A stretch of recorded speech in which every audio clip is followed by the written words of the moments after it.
Here's a video of the second snowstorm of the season. This is February 1st,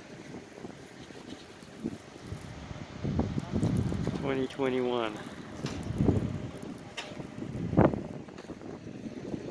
And it's not over as yet. That's the tree outside of our building. And that's the street. All the cars are covered with snow. Look at this one.